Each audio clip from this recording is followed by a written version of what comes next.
नमस्कार। Welcome to my channel my lords voice Indian constitution and law. आज हम लोग समअप करेंगे सेक्युलरिज्म का कॉन्सेप्ट जो हम लोग डिस्कस कर रहे हैं। सेक्युलरिज्म के कॉन्सेप्ट में जो अभी तक हमने देखा, process of evolution of human kind beginning with imperfect world, having human beings without there being any iota of any religion, any religious figures, or any administration, or any government, or any such thing. It's totally anarchist.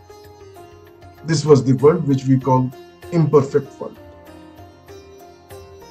ये वो period था जबकि human being का उदय हुआ था, human being start हुई थी, लेकिन उन्हें खुद के सर्वाइवल के लिए से स्ट्रगल कर रही थी।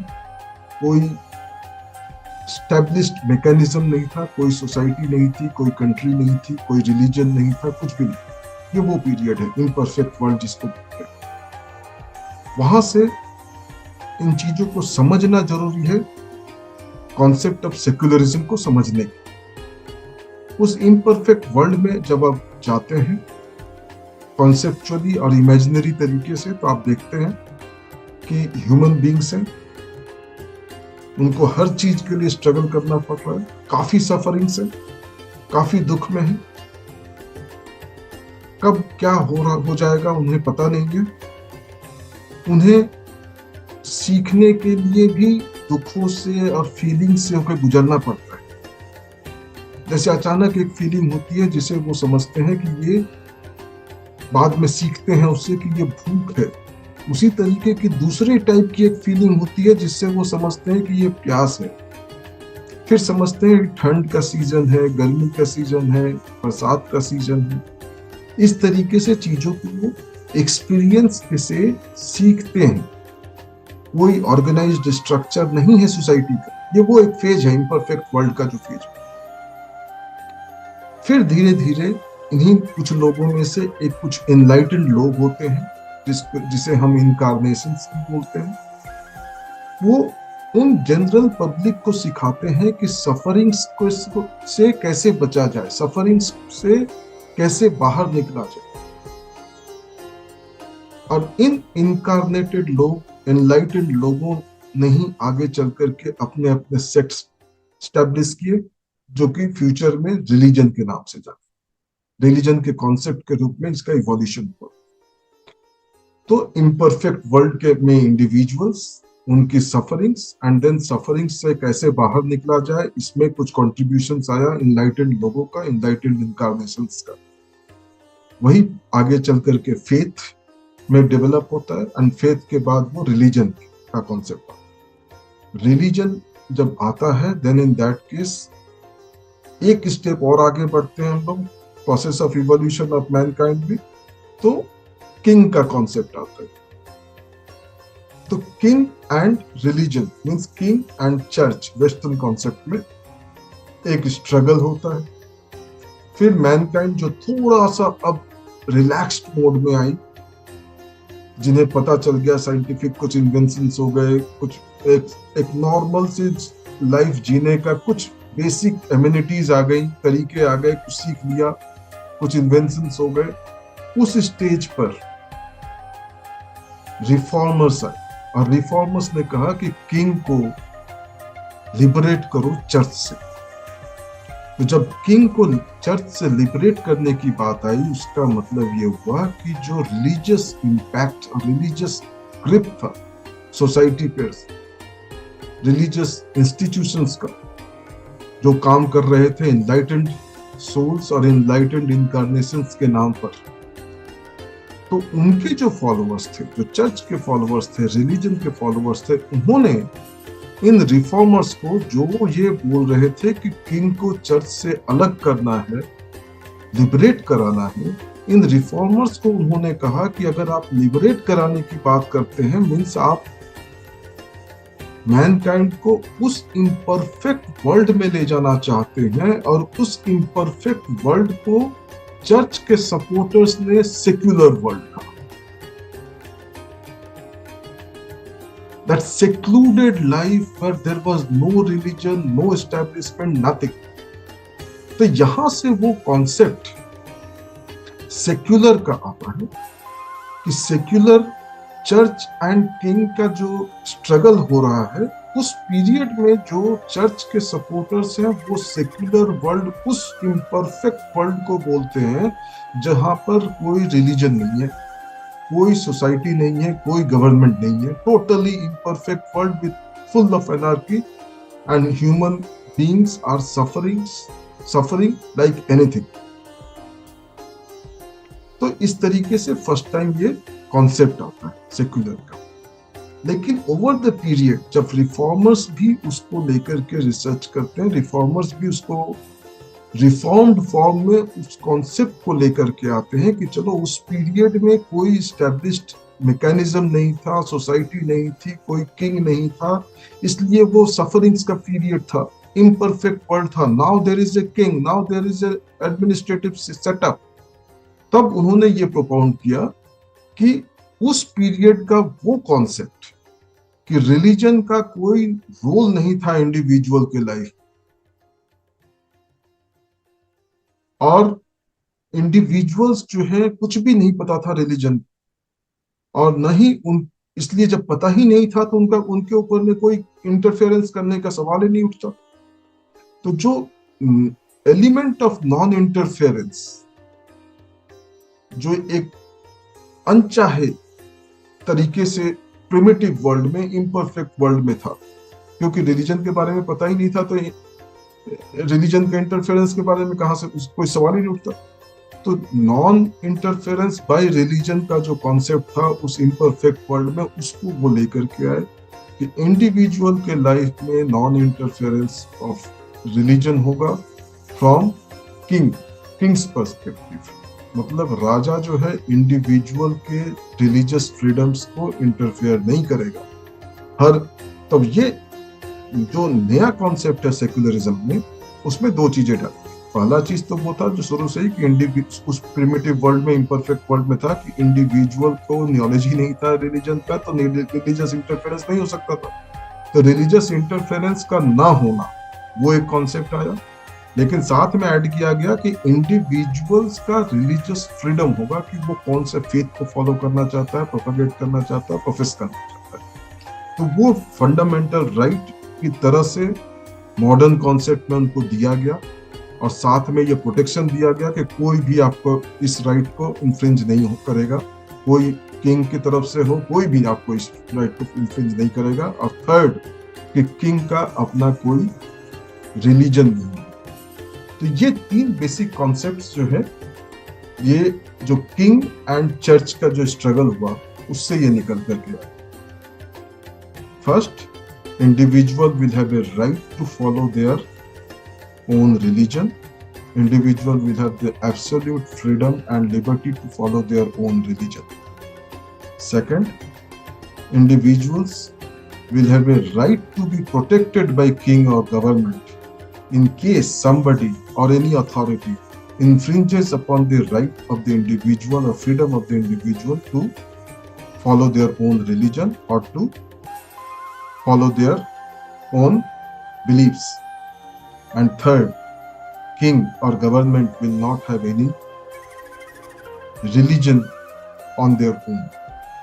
तो ये तीन बेसिक पैरामीटर्स है जो कि मॉडर्न कॉन्सेप्ट ऑफ सेक्युलरिज्म। अब इंडियन कॉन्टेक्स्ट में अगर हम सेक्युलरिज्म को समझने की कोशिश करेंगे तो इससे पहले हमें दो चीजें समझनी पड़ेगी कि यूके का कॉन्सेप्ट क्या था और यूएसए का कॉन्सेप्ट क्या था। क्योंकि हमने जो दो बेसिक कैरेक्टरिस्टिक्स हैं सेक्युलरिज्म, कुछ हमने यूके से लिया है और कुछ यूएसए से। यूके का जो कॉन्सेप्ट था वो एस्टैब्लिशमेंट प्रिंसिपल पर बेस्ड है। Establishment and coexistence. Establishment means government will establish the church and religion to be followed by its ministers. तो यूके ने क्रिश्चियनिटी को as a religion, established religion उन्होंने एक्सेप्ट किया है गवर्नमेंट के, but at the same time they are also following the principles of coexistence means अगर वो Christianity को फॉलो करेंगे लेकिन वो बाकी सारे रिलीजन, सारे रिलीजियस एक्टिविटीज, दूसरे फॉलोअर्स को भी रिस्पेक्ट करेंगे और उनके साथ को एग्जिस्ट करेंगे। को एग्जिस्टेंस का कॉन्सेप्ट में थोड़ा सा आगे जाते हैं तो उसमें और भी उनका है कि जो पब्लिक रिसोर्सेस का इस्तेमाल गवर्नमेंट भी करेगी, पब्लिक गवर्नमेंट पर्पसेस के लिए और रिलीजियस पर्पसेस के लिए भी उसको यूज करने दिया जाए as a right to the individual. ये दो कॉन्सेप्ट है यूके का।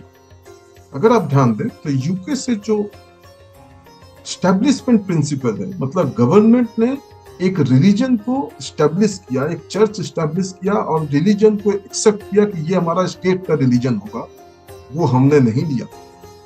स्टैब्लिशमेंट हमने नहीं लिया, हमने को एग्जिस्टेंस लिया यूके से कि गवर्नमेंट जो है पब्लिक रिसोर्सेज में को यूज करने के लिए कोई इंडिविजुअल या ग्रुप ऑफ इंडिविजुअल्स अपने रिलीजियस फेथ को फॉलो करने के लिए पब्लिक रिसोर्सेज का इस्तेमाल करना अगर चाहेंगे तो गवर्नमेंट परमिट करेगी। जैसे सभा होती है कोई धर्म के लिए, कोई एक सुबह सुबह कुछ, जैसे सिख धर्म में भी सुबह में कुछ काफिला निकलता है, हिंदुओं में भी निकलता है, मुस्लिम धर्म में भी निकलता है, कुछ गैदरिंग्स होती है, तो वहां पर जो रोड्स का इस्तेमाल है, फिर जो स्पेस का इस्तेमाल होना है जो कि पब्लिक स्पेस है, तो उसको इंडिया में परमिसिबल है, इंडिया में भी परमिसिबल है और यूके में भी परमिसिबल। तो इंडियन गवर्नमेंट ने स्टैब्लिशमेंट प्रिंसिपल को नहीं लिया लेकिन को एग्जिस्टेंस वाले प्रिंसिपल को लिया। को एग्जिस्टेंस प्रिंसिपल का मेन ऑब्जेक्ट क्या है कि पब्लिक रिसोर्सेज का इस्तेमाल इंडिविजुअल फ्रीडम और इंडिविजुअल राइट टू रिलीजन जो है उसके लिए परमिसिबल होता है। अब यूएसए में जो नॉन एस्टेब्लिशमेंट क्लॉज है, जैसे यूके में एस्टेब्लिशमेंट क्लॉज मींस गवर्नमेंट ने एस्टेब्लिश किया चर्च को और एक रिलीजन को फॉलो करने के लिए एज ए स्टेट रिलीजन उन्होंने एक्सेप्ट किया। अब यूएसए ने नॉन एस्टेब्लिशमेंट क्लॉज लिया, यूएसए ने बोला कि नहीं, एज ए गवर्नमेंट हम किसी भी रिलीजन को फॉलो नहीं करेंगे और न ही रिलीजन का से हमारा कोई लेना देना हो, सेपरेशन, टोटल सेपरेशन। तो हमने नॉन एस्टेब्लिशमेंट का कॉन्सेप्ट लिया यूएसए से। यूएसए में जो फर्स्ट अमेंडमेंट आया था उसमें बहुत क्लियरली लिखा हुआ है कि Congress shall make no laws respecting an establishment of church or prohibiting the exercise there। मतलब गवर्नमेंट जो है कोई रिलीजन से रिलेटेड लॉ नहीं बनाएगी लेकिन रिलीजन को फॉलो करने के लिए भी कोई लॉ नहीं, फॉलो करने से रोकने के लिए भी कोई लॉ नहीं। तो फ्रीडम क्लॉज है। तो उसमें फ्यूचर में अगर आप देखेंगे, थोड़ा सा रिसर्च करेंगे तो यूएसए में एक लेमन टेस्ट का कॉन्सेप्ट आया जो जजमेंट लॉ है। तो non establishment clause plus free exercise clause. Free exercise means government तो रिलीजन पे लॉ नहीं बनाएगी लेकिन इंडिविजुअल के पास राइट होगा, वो किसी भी लॉ को और किसी भी रिलीजन को फॉलो कर सकता है। तो उसमें फिर लेमन टेस्ट आया। लेमन टेस्ट में यह कहा गया कि किसी भी गवर्नमेंट का जो एक्शन होगा उस एक्शन का पर्पस देखना होगा आपको। Purpose should be secular. उसके बाद ऑब्जेक्ट आया, इफेक्ट आया। Purpose should be secular and effect, उस एक्ट का इफेक्ट ऐसा नहीं होना चाहिए कि किसी भी रिलीजन को प्रमोट करे या किसी रिलीजन को इनहिबिट करे, मतलब उसको प्रेशर में डाले। तो पर्पस होना चाहिए सेक्युलर। इफेक्ट ऐसा होना चाहिए कि किसी भी लॉ को किसी भी रिलीजन को प्रमोट ना करे या किसी भी रिलीजन को प्रेशराइज ना करे। एंड थर्ड, इंटैंगलमेंट का कॉन्सेप्ट है कि वो जो काम गवर्नमेंट करेगी वो इस तरीके से हो कि गवर्नमेंट जो है इंटैंगल ना हो जाए किसी भी रिलीजियस एक्टिविटी, प्रैक्टिस या रिलीजन के इशू को। तो ये तीन कॉन्सेप्ट थे, purpose, effect and entanglement USA के। तो वो कॉन्सेप्ट हमने भी लिया, नॉन एस्टेब्लिशमेंट क्लॉज हम लोग भी कोई भी ऐसा काम नहीं करते कि किसी रिलीजन को बढ़ावा मिले या किसी रिलीजन को दबाया जाए। स्टेट के लेवल पर, गवर्नमेंट के लेवल पर हम कोई भी काम करेंगे, गवर्नमेंट के लेवल पर कोई भी काम होगा तो वो सेक्युलर होना चाहिए। गवर्नमेंट के लेवल पर कोई भी ऐसा काम नहीं होना चाहिए जिससे किसी रिलीजन को बढ़ावा मिले या किसी रिलीजन को दबाया जाए। या गवर्नमेंट के लेवल पर कोई ऐसा काम नहीं होना चाहिए जिससे भी लगे कि गवर्नमेंट जो है रिलीजियस एक्टिविटीज में काफी इंटेंगल हो गई है। ये हमने यूएसए से, लेमन टेस्ट आगे चल करके थोड़ा चेंज होता है। लास्ट में 2022 में कैनेडी टेस्ट आ गया। कैनेडी टेस्ट ने बोला कि lemon test is subject to long term commitments to our religious monuments and religious structures and religious faiths। तो वो हमारे लिए, क्योंकि हम लोगों का जो कॉन्सेप्ट है सेक्युलरिज्म का वो हम लोग डिस्कस कर रहे हैं, तो 22 वाला इसके लिए जरूरी नहीं है, लेकिन हाँ लेमन टेस्ट आप समझ सकते हैं, लेमन टेस्ट इज इम्पोर्टेंट। तो हमने ये समझ लिया कि चलो हमारे कॉन्स्टिट्यूशन में नॉन एस्टेब्लिशमेंट का प्रिंसिपल लिया गया यूएसए से एंड को एग्जिस्टेंस का प्रिंसिपल दिया गया यूके से। और ये सारी चीजें डिस्कस हुई, बहुत डिटेल में डिस्कस हुई कॉन्स्टिट्यूएंट असेंबली डिबेट्स। केटी शाह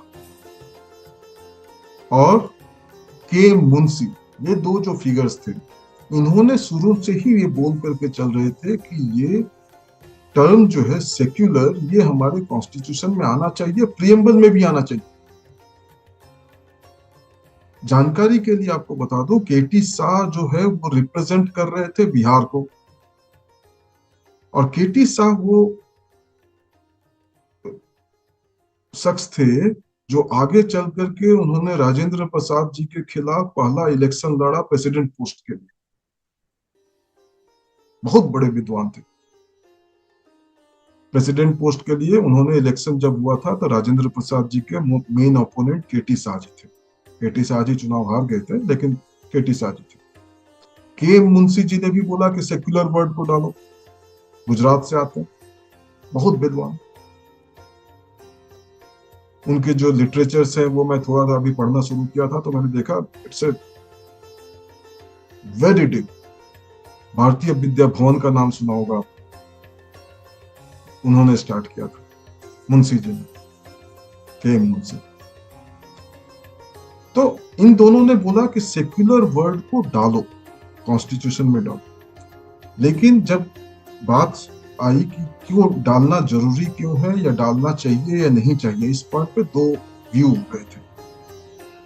इन दोनों के अलावा बाकी सारे लोग, इंक्लूडिंग जो हमारे मुस्लिम रिप्रेजेंटेटिव्स थे, उन्होंने भी इस पॉइंट को सपोर्ट नहीं किया कि सेक्युलर को डाला जाए। एक्चुअली में प्रॉब्लम वही था कि उस फेज में जो सेक्युलर के जो दो डेफिनेशंस एंड जो दो थॉट पैटर्न चल रहे थे, यूके का और यूएसए का, वो काफी कंफ्यूजिंग है। Just to grasp the said concept in Indian context, तो ये सोचा गया कि ये लेट इट रिमेन अनडिफाइंड। तो सारे लोगों ने, इंक्लूडिंग नेहरू जी, इंक्लूडिंग पटेल जी, सारे लोगों ने, राजेंद्र प्रसाद जी ने भी बोला कि इसको सेक्युलर वर्ड को अभी नहीं डाला जाना चाहिए, क्योंकि उनके हिसाब से दोनों जगह दो डिफरेंट प्रिंसिपल्स चल रहे थे। यूके के कॉन्सेप्ट में जो सेक्युलरिज्म चल रहा था, उसमें स्टेट का एक रिलीजन था, क्रिश्चियनिटी, लेकिन वो कोएग्जिस्ट कर रहा था दूसरे के साथ। और यूएसए में चल रहा था कि स्टेट का कोई रिलीजन नहीं था, लेकिन कोएग्जिस्ट नहीं कर रहा था, दूसरे के साथ कोएग्जिस्ट नहीं करना चाहते थे। मैंने पब्लिक रिसोर्सेज को रिलीजियस एक्टिविटी में परमिशन नहीं देना था यूएसए में। और इंडियन कॉन्टेक्स्ट में जो ये डिस्कशन चल रहा था कि हम सेक्युलर इस तरीके से बनेंगे कि न सिर्फ इंडिविजुअल्स को राइट दिया जाए, बल्कि उस राइट और freedom of religion and religious practices etcetera, उसको प्रोटेक्ट भी किया जाए गवर्नमेंट के लेवल पर। और अगर गवर्नमेंट किसी तरीके से कहीं फेल करती है तो वो जुडिशियली उसको प्रोटेक्ट किया जाए। और इसलिए उसको फंडामेंटल राइट्स में रखा गया, इनएलिनेबल फंडामेंटल राइट्स में रखा गया। तो इंडियन जो कॉन्सेप्ट ऑफ सेक्युलरिज्म था कि गवर्नमेंट तो नॉन एस्टेब्लिशमेंट क्लॉज को फॉलो करेगी, मतलब गवर्नमेंट का कोई अपना रिलीजन नहीं होगा, लेकिन गवर्नमेंट को एग्जिस्ट करना चाहती है, अपने पब्लिक रिसोर्सेस को और पब्लिक फैसिलिटीज को इंडिविजुअल और ग्रुप ऑफ इंडिविजुअल्स के religious freedom and religious rights को इन्फोर्स कराने के लिए उसको यूज करने देने का चाहती थी। और इन थर्ड में अगर कोई प्रॉब्लम हुआ, अगर कोई इंफ्रिंजमेंट होता है रिलीजियस फ्रीडम्स एंड राइट्स का, तो वो उनको प्रोटेक्ट भी करना था। तो ये जो दो तीन कॉन्सेप्ट थे, ये उस समय के जो so called prevalent concepts of secularism में था, वो नहीं था वर्ल्ड एरेना। और ये मेन रीजन रहा कि हमारे फोरफादर्स ने ये डिसाइड किया कि let the concept and let the definition of secularism और secular be remain undefined in our constitution, इसलिए इसको शुरू में नहीं रखा गया। लेकिन इसको इतना डिटेल में डिस्कस किया गया कि अमेरिकन कॉन्स्टिट्यूशन, यूके कॉन्स्टिट्यूशन और बाकी सारे कॉन्स्टिट्यूशन डिस्कस हुए हैं। अल्टीमेटली जाकर के होता है कि सेक्युलर वर्ड को नहीं डालेंगे, लेकिन सेक्युलरिज्म के सारे प्रिंसिपल्स को as an inalienable and essential feature of constitution हम एक्सेप्ट करेंगे, और वो किया गया। अब आप यहां पर इस कॉन्टेक्स्ट में अगर आप देखेंगे तो हमारा प्रियम्बल देखें, We, the people of India, having solemnly resolved to constitute India into a sovereign, socialist, secular, democratic republic. अब यहाँ पर सेक्युलर, ठीक है, सेक्युलर 42nd अमेंडमेंट से आया, इमरजेंसी के दौरान, शुरू में नहीं था। सेक्युलर एंड सोशलिस्ट ये दोनों 42nd अमेंडमेंट से आता है।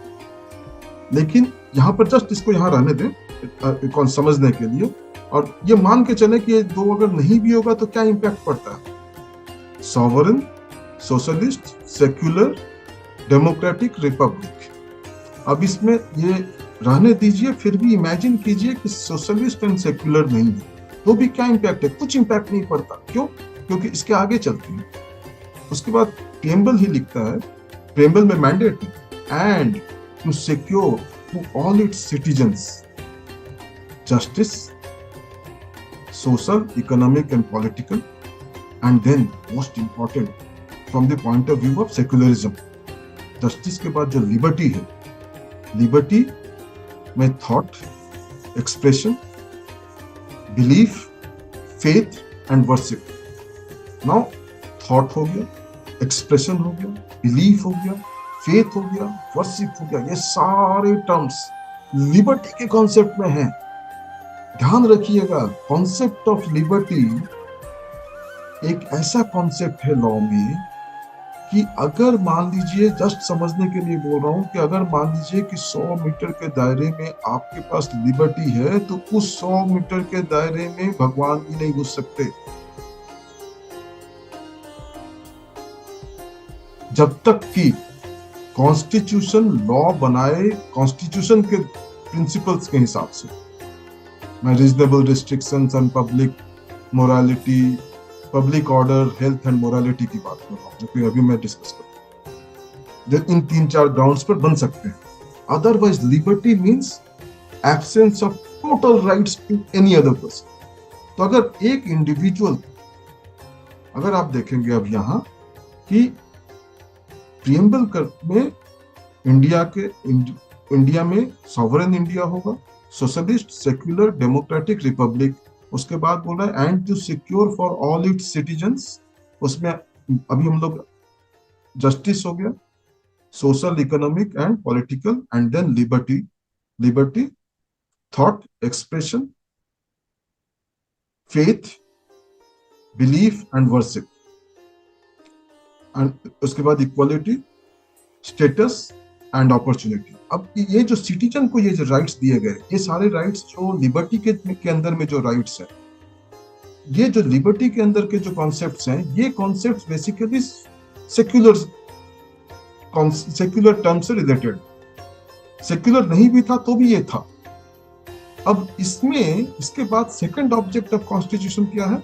And to promote amongst the them, जब देम बोलते हैं मतलब सिटीजन जिनको कि ये राइट मिला हुआ, देम मीन्स सिटीजन्स जिनको कि ये liberty of thought, expression, belief, faith, worship, ये जिनको मिला हुआ है, इन सिटीजन्स को कहा जाता है कि आप अपने आप में फ्रेटर्निटी मतलब सद्भाव, दोस्ती, प्यार इस तरीके से डेवलप करोगे ताकि ईच एंड एवरी इंडिविजुअल को ये एश्योर किया जा सके कि dignity of individual and unity and integrity of nation.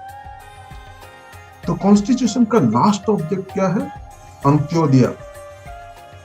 अंत में बैठा जो आदमी है उसका उदय होना चाहिए, तो उसका उदय उसके रिस्पेक्ट किए बिना नहीं होगा। फर्स्ट चीज जो आप कर सकते हैं रेस्पेक्ट, डिग्निटी ऑफ इंडिविजुअल।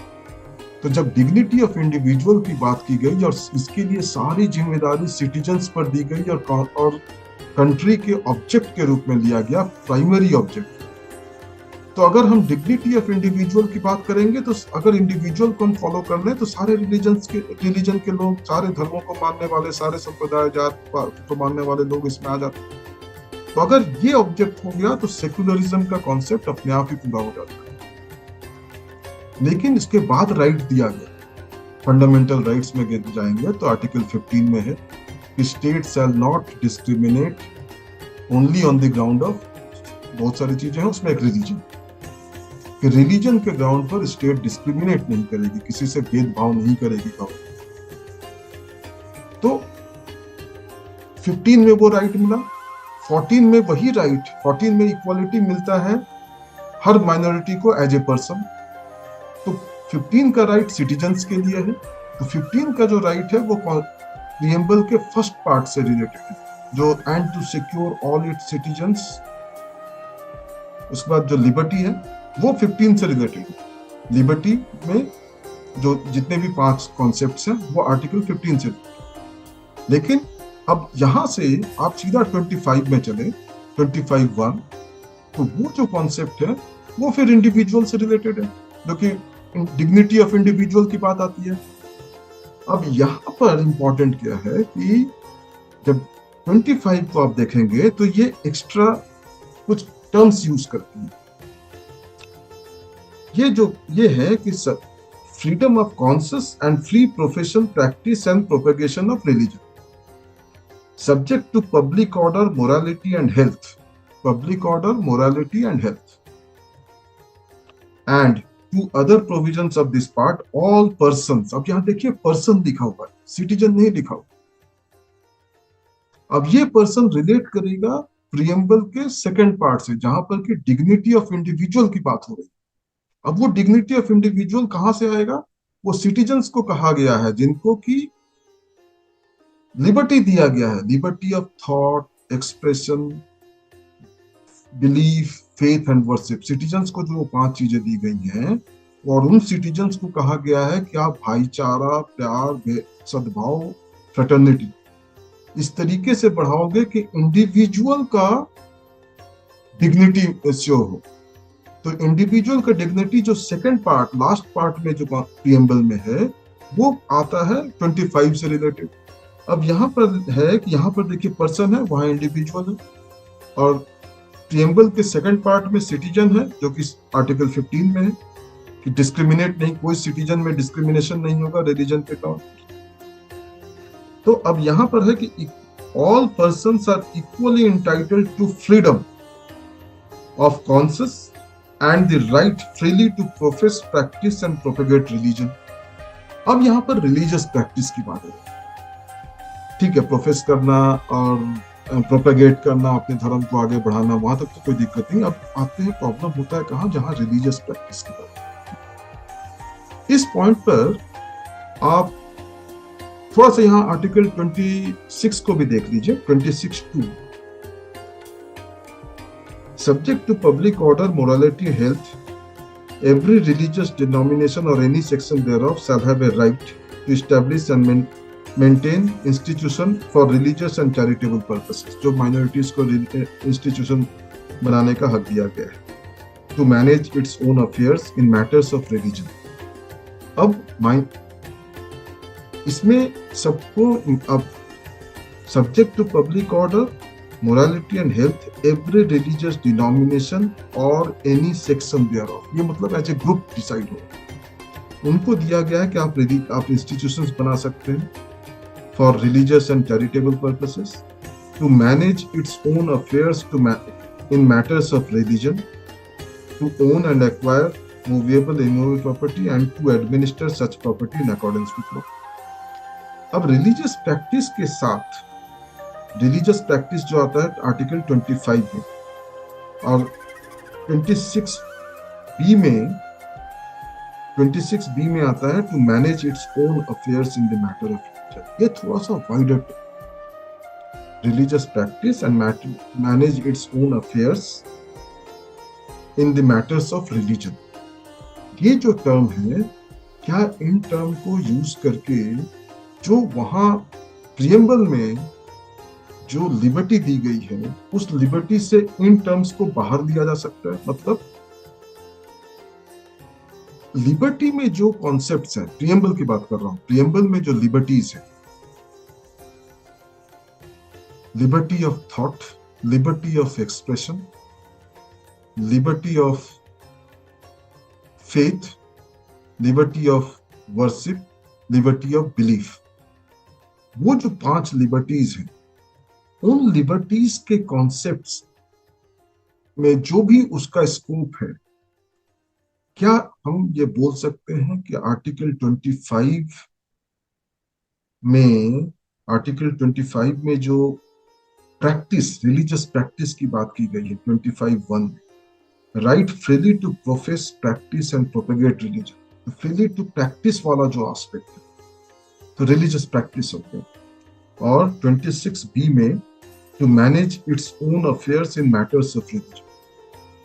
तो 25(1) एंड 26(2) में जो ये कॉन्सेप्ट है रिलीजियस प्रैक्टिस का and affairs in matters of religion, इसका डेफिनेशन कैसे डिसाइड करें? जैसे सबरीमाला का केस था, अगर आप जजमेंट को पढ़ेंगे तो वहां पर जो वहां के रिलीजियस सेक्ट्स और डिनोमिनेशन, मतलब जो वहां के ग्रुप थे जो कि अयप्पा मंदिर में जो पूजा करते थे, सालों से करते आ रहे थे, उनकी एक प्रथा थी कि एक पर्टिकुलर एज ग्रुप की जो लेडीज हैं वो मंदिर में नहीं जाएंगी। उनकी प्रथा थी शुरू से, और भी बहुत सारी प्रथाएं जुड़ी हुई थी, तो वो उसमें भी था। तो अब वो बोल रहे थे कि हमारा रिलीजन है, रिलीजियस प्रैक्टिस है ये, आप लेडीज को अंदर नहीं जाने दे सकते, और रिलीजियस प्रैक्टिस का राइट है मेरे पास 25(1) आर्टिकल 25(1) में, रिलीजियस प्रैक्टिस। और उसी तरीके से 26(2) में to manage its own affairs in matters of religion, तो वो बोल रहे थे कि मेरा रिलीजियस प्रैक्टिस है और मेरे पास राइट है to manage my own affairs in matters of religion. इसलिए आप जो हमारी ये प्रैक्टिस है कि हम लोग लेडीज को नहीं जाने देते, एक पर्टिकुलर एज ग्रुप की लेडीज को हम जब मंदिर में नहीं घुसने देते, वो हमारा मैटर ऑफ फंडामेंटल राइट है, इसलिए आप इसको चेंज नहीं कर सकते। इंडियन यंग लॉयर्स एसोसिएशन ने चैलेंज किया था, तो वो कहा गया कि आप इसको चैलेंज नहीं कर सकते। तो यहां पर ये पॉइंट आया, Indian young lawyers association versus state of Kerala, जज साइटेशन है 2019 11 SCC 1, entry of women in age group of 10 to 15 whether should be granted or not in Lord Ayappa's temple। तो वो आर्गुमेंट आया कि ये मेरा रिलीजियस प्रैक्टिस है और affairs in matters of religion, so state can not interfere, मेरा fundamental right है 25 and 26। कॉन्स्टिट्यूशन ने ये राइट दिया,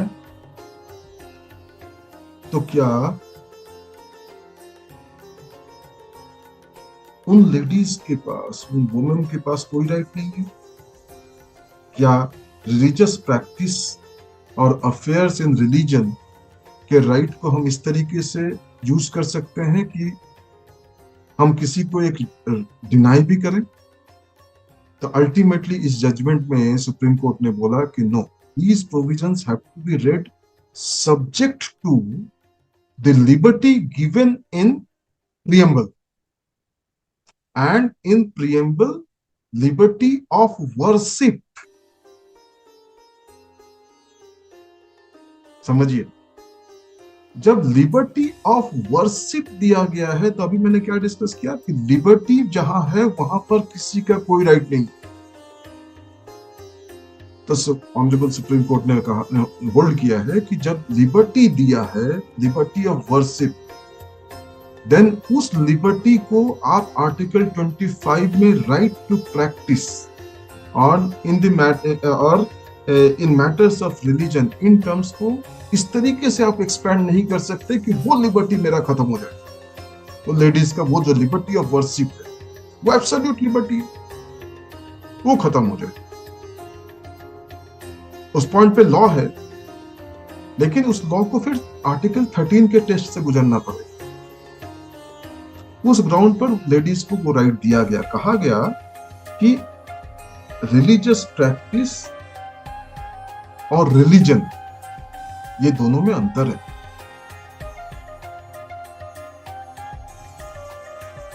रिलीजियस प्रैक्टिस रिलीजन नहीं भी हो सकता।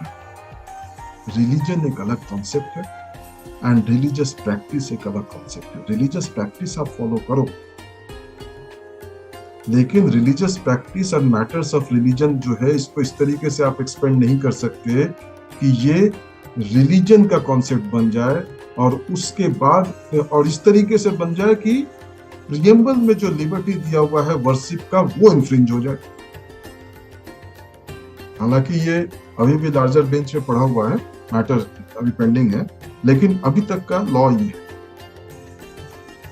तो अभी तक हमने क्या समझा? सेक्युलरिज्म, बेसिकली सेक्युलरिज्म का कॉन्सेप्ट जो फर्स्ट टाइम ये कॉन्सेप्ट आया था वो उस समय आया था जब चर्च और किंग के बीच में स्ट्रगल चल रहा था। किंग को लिबरेट कराने की बात हो रही थी, तो जो लोग अपोज करना चाहते थे किंग को लिबरेट कराने से, उन्होंने बोला कि आप इसको उस पीरियड में ले जाना चाहते हैं जो इम्परफेक्ट पीरियड था, जब रिलीजन वगैरह कुछ नहीं थी, और उस इम्परफेक्ट पीरियड को उन्होंने सेक्युलर, सेपरेट, सेक्लूडेड, वहां से इस तरीके से स्टार्ट होता है। फिर रिफॉर्मर्स आते हैं, फिर वो अलग अलग कॉन्सेप्ट में लेकर आते हैं, लेकिन अल्टीमेटली जाकर के यूएस एंड यूके कॉन्स्टिट्यूशन से हम लोग लेते हैं। यूके कॉन्स्टिट्यूशन में एस्टैब्लिशमेंट प्रिंसिपल है, कोएग्जिस्टेंस प्रिंसिपल है। एस्टैब्लिशमेंट मतलब state, UK as a government church को एस्टैब्लिश करता है और क्रिश्चियनिटी को as a state religion accept करती है, लेकिन कोएग्जिस्ट करते हैं, वो प्रिंसिपल ऑफ कोएग्जिस्टेंस को भी फॉलो करते हैं दूसरे रिलीजन्स के साथ। तो ये जो कोएग्जिस्टेंस की वजह से उनका एक सेक्युलर कॉन्सेप्ट अलग है। यूएसए का सेक्युलर कॉन्सेप्ट अलग है कि वो नॉन एस्टैब्लिशमेंट, मतलब कोई भी वो लॉ नहीं बनाएंगे रिलीजन से रिलेटेड और ना ही किसी को रोकेंगे रिलीजन को फॉलो करने के लिए। और नॉन कोएग्जिस्टेंस, पब्लिक रिसोर्सेज का वो यूज नहीं करने देंगे लॉ के लिए, रिलीजन के लिए, रिलीजियस अफेयर्स के लिए। Separation, complete separation. इंडिया ने कोएग्जिस्टेंस का प्रिंसिपल यूके से लिया, एस्टैब्लिशमेंट का प्रिंसिपल यूएसए से लिया। उसके बाद शुरू में हमने सेक्युलर के पॉइंट को, सेक्युलर के टर्म को डिफाइन नहीं किया, प्रियम्बल में कहीं भी कॉन्स्टिट्यूशन में डिफाइन नहीं किया, क्योंकि उस समय जो कॉन्सेप्ट चल रही थी सेक्युलर की, वो काफी डाइवर्जेंट व्यूज की थी, डाइवर्जेंट तरीके से थी, और ये शक था कि इंडियन कॉन्टेक्स्ट में वो कंफ्यूजन पैदा करेगा, जहां पर कि बहुत सारे धर्म थे, धर्मों को जानने वाले लोग थे, धर्मों को मानने वाले लोग। तो इसलिए वो कहा गया कि ये better it should be undefined. लेकिन हमने अपने कॉन्सेप्ट एक डेवलप किया सेक्युलरिज्म का, जिसमें कि हमने कहा कि हर इंडिविजुअल को राइट होगा, फंडामेंटल राइट होगा, फ्रीडम होगा, लिबर्टी होगा, और उस fundamental right, freedom and liberty को कोई भी इन्फ्रिंज नहीं कर सकता, कोई भी उसको डिस्टर्ब नहीं कर सकता, वायलेट नहीं कर सकता। और अगर वायलेट करेगा तो गवर्नमेंट मशीनरी उनको प्रोटेक्ट करेगी as a fundamental right of the individual. और प्रोटेक्ट अगर गवर्नमेंट भी कहीं से फेल करती है तो फिर जुडिशियल मैकेनिज्म से उसको एनफोर्स किया जाएगा आर्टिकल 226 और आर्टिकल 32 में। फिर सीधा फंडामेंटल राइट्स के लिए सीधा रेट पिटिशन सुप्रीम कोर्ट में भी जा सकता है। और उस साथ में थर्ड मोस्ट इंपॉर्टेंट था कि स्टेट का अपना कोई religious affiliation, non establishment clause from US,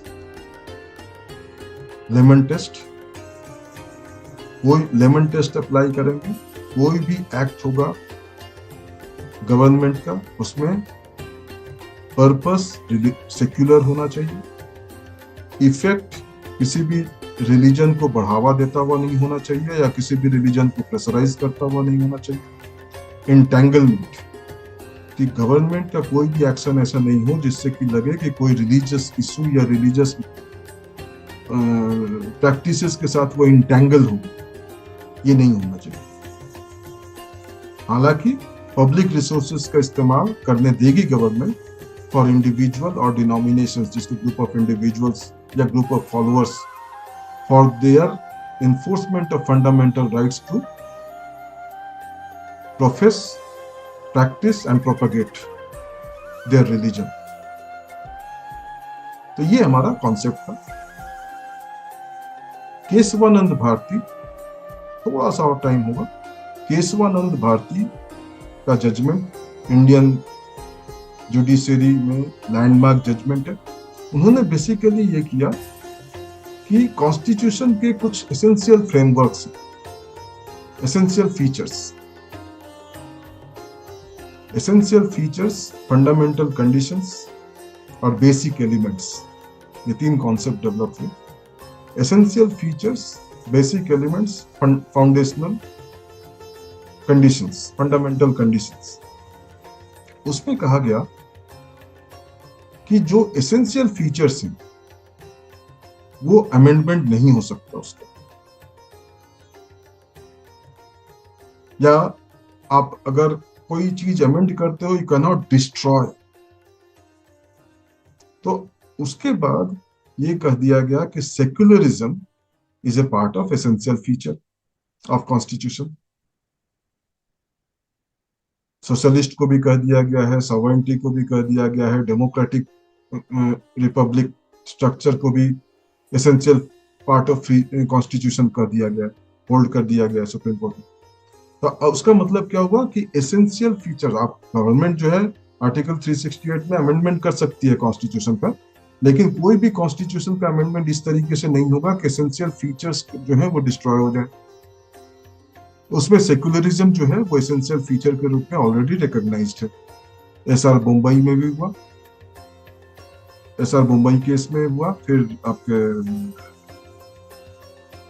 ये एसआर मुंबई का साइटेशन भी नोट कर लें, 1994 3SCC 1, उसके बाद RC Podwal versus union of India 1994 सप्ली 1SCC 324, Valsamma Paul versus Cochin University 1996 3SCC 545, Abhiram Singh versus CD Commachen 2017 2SCC 629।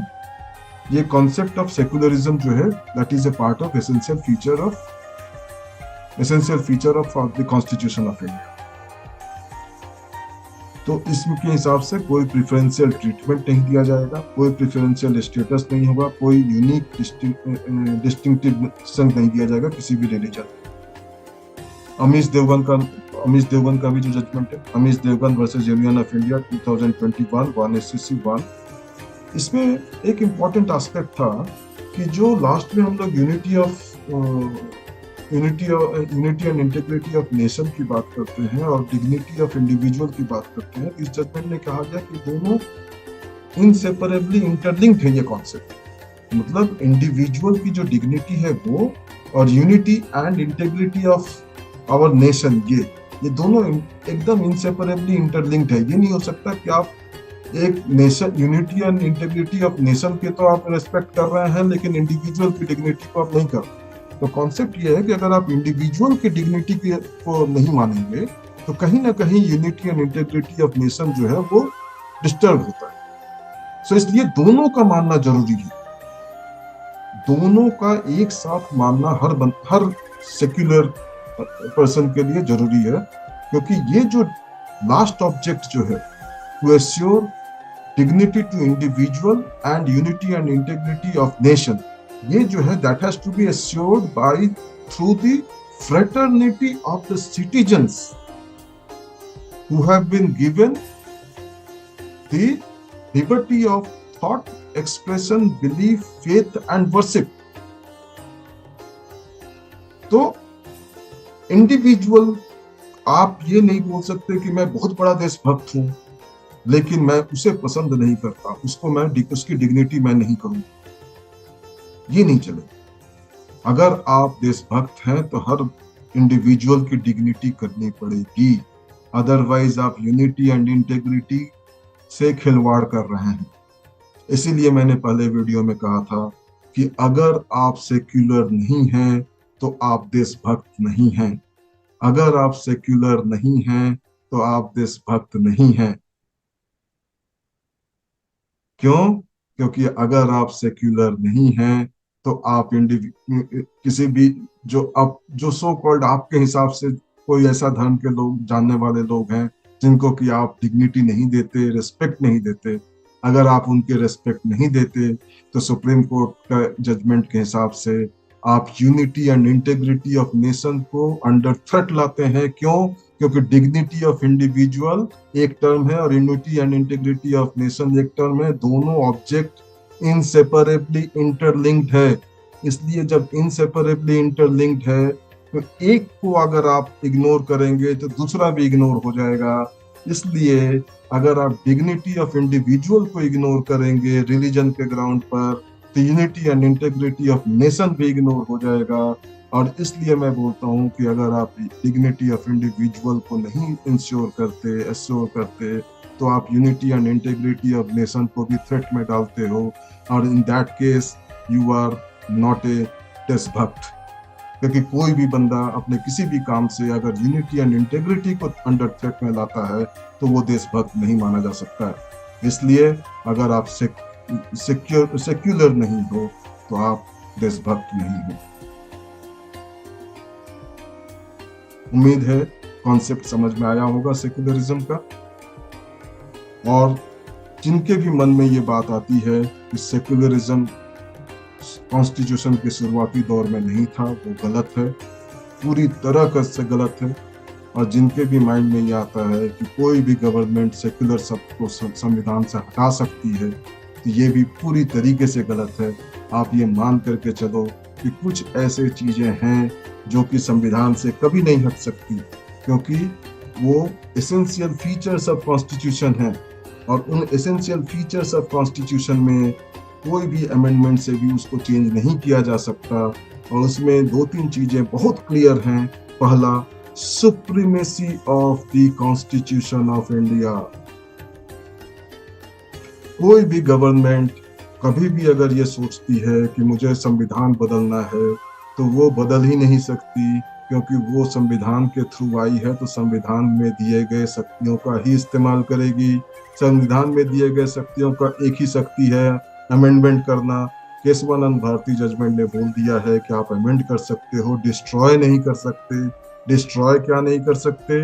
Essential features नहीं डिस्ट्रॉय कर सकते, बेसिक एलिमेंट्स नहीं डिस्ट्रॉय कर सकते, फंडामेंटल कंडीशंस नहीं डिस्ट्रॉय कर सकते। और जब ये तीनों डिस्ट्रॉय नहीं कर सकते तो क्या अमेंड नहीं कर सकते? तो आप सुप्रीमेसी ऑफ कॉन्स्टिट्यूशन को इग्नोर नहीं कर सकते, अमेंड करके खत्म नहीं कर सकते। Federal and republic, federal character of our nation, उसको आप चेंज नहीं कर सकते। Democratic republic form of government आप चेंज नहीं कर सकते। सोशलिस्ट फॉर्म ऑफ सोशलिज्म आप चेंज नहीं कर सकते। Separation of powers, executive, judiciary और लेजिस्लेचर, ये आप चेंज नहीं कर सकते। Fundamental character of the constitution, वो आप चेंज नहीं कर सकते। Dignity and freedom of individual, this is part of basic feature, essential feature of constitution, ये चेंज नहीं कर सकते। तो कॉन्स्टिट्यूशन के जितने सोल हैं उसमें सेक्युलरिज्म भी एक है और वो चेंज नहीं हो सकता। आप अमेंड कर सकते हो थोड़ा बहुत इधर उधर, लेकिन जो बेसिक कॉन्सेप्ट है सेक्युलरिज्म का वो चेंज नहीं हो सकता। सुप्रीमेसी ऑफ कॉन्स्टिट्यूशन चेंज नहीं हो सकता।